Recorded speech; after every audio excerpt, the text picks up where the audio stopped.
Is it coming now? Yeah, open it. Open it. Yes, press it.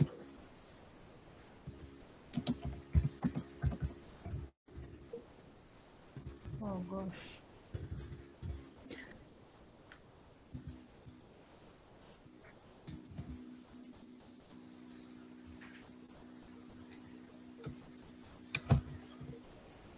Sorry. I don't know what is coming now. No, double click it. If you find any problem, you can send it to me again. I don't want to say that you will kill me. It's okay. It's okay. If you cannot, just drop it in the WhatsApp group, and I will download it. Sorry, you say. Put it in the WhatsApp group, and then I'll open it.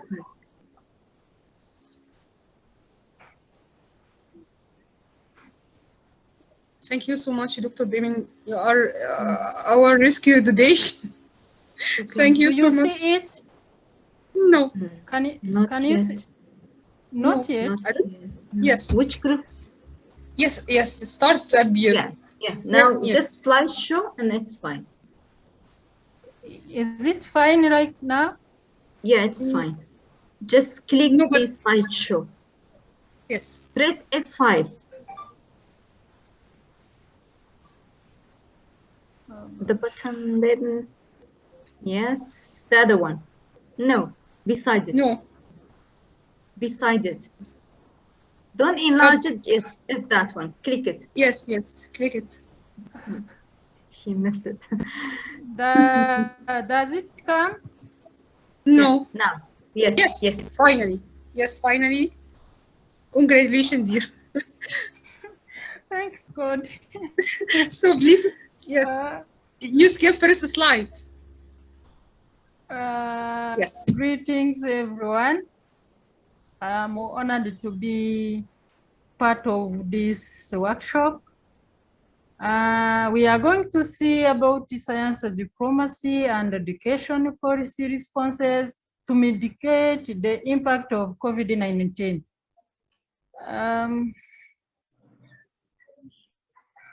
We have to see why education is so important. We know that education is the most powerful weapon which you can use to change the world. That was cited by late President Nelson Mandela, and education is not a way to escape poverty, it is a way of fighting it. It is also from Julius Nyerere, former president of Tanzania. We know that education is our passport to the future, for tomorrow belongs to the who worked for it today. Facing COVID-19, we know that an external and unpredictable shock at micro and macro level, and especially here in Rwanda, and presented school closure since March 16, 2020. This was when the first case was appeared in Rwanda, and the government decided to close all schools. And this one has affected most millions of children and young people in Rwanda. And also, to ensure continuity of learning during school closure, the government has taken some measures where they engage people, families, to motivate children to learn through radios, TVs, and most of universities and the higher institution was using e-learning as the measure of fighting with the COVID for schools. And there are unprecedented the social, economic, and the political effect of this pandemic all over the countries. because people, when they closed and when people were in lockdown, there was no works. So economy was down, like most of the different country all over the world. And remote learning availability in Rwanda, there was a household access to basic technology and devices in Rwanda. And this survey was basically using technology devices, like radios, mobile phones, internet, and televisions. And here you can see the percentage of those who were using the radios through e-learning, mobile phone, internet, and televisions. And there was integrated household living condition survey done by province, where country Rwanda has 5 different provinces, and we conducted the survey to know how they achieved continue education during lockdowns. And this integrated survey in Kigali province, you see the numbers, the figures of that household living condition, and the certain province, Western, Northern, and the Eastern province. And also we find out the survey of living condition also facing the urban and the rural. As you can see, the urban city are advanced compared to rural, of course, because the different possibilities. We know that in cities, people has much knowledge of how they can use cell phone, mobiles, internet. They have much knowledge than those who live in a rural area. The percentage again of that surveys will continue to compare different years. And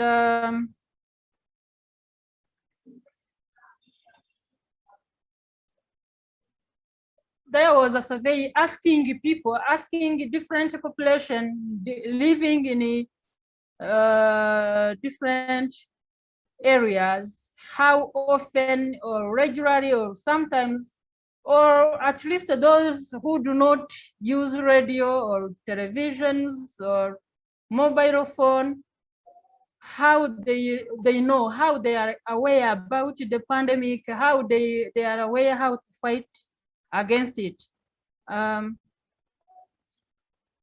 here, as you can see this figure, the perception of change in equality over last 12 months by province, we see how in northern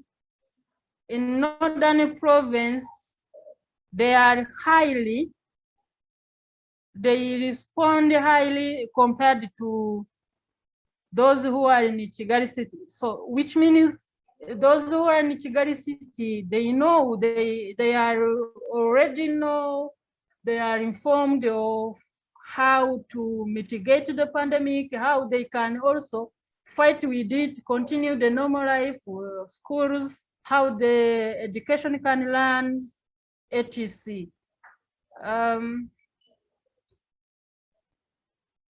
Now, we know that household remote learning decisions are determined by interactions, social, culture, economic factor, working through power relations with the household.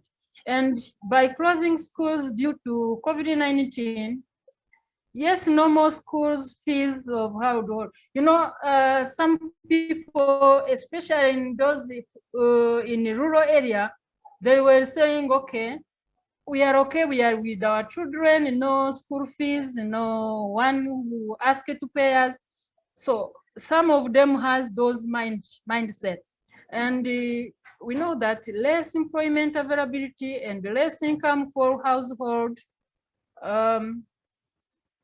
Of course, when people are in lockdown, no salaries, no works, so they are just there, nothing, no income for their families, and less accessibility to electricity. You know, some people, they have daily life. When they work, they gain money. When they don't work, nothing gain. So they might have also problem about electricity. When they don't pay, there is no electricity. So now, and the others, competitions for limited parental sources. You know, some parents were working, and then during lockdown, when there is no work, it's hard for them to find the food, to find money to pay for healthy condition, etc. And we know that the government has allowed even those poor children to education, are allowed for education. But during lockdown, since the parents, when the parents are poor, they cannot manage to find those TVs or radios or internet or smartphone, which were hard for those kids from poor family to continue with their education. That's why even when the parents are less educated, it affects immediately the children. And use of child labor as an opportunity to complement the. So, you know, during lockdown, people were close, the family were together, and it were allowed many of them to have to make children, and also those female girls. Of course, since they weren't at school, the observation for them was limited. The reason why we find out also some girls from even primary schools or secondary schools were getting pregnant during lockdown. And the COVID-19 reduced the transfers between families and family members, and reduced the practice of foster-stage, which was a way that would buffer educational remote learning inequalities. And as I said, the high pregnancy level for adolescent girls and less opportunity to join school after the pandemic. You know, when they are pregnant, for example, those young girls, teenagers, if they get pregnant during lockdown, it means they will have more than year and a half, you know, pregnant 9 months and giving birth. They cannot go immediately. They cannot join schools immediately. That's why it's also a big challenge for them. And also high dropout due to average and high opportunity cost. Even though the MINEDIC has tried to train educators and teachers on how they can use remote learning, it is still cost, because all over the country, it is not an easy task.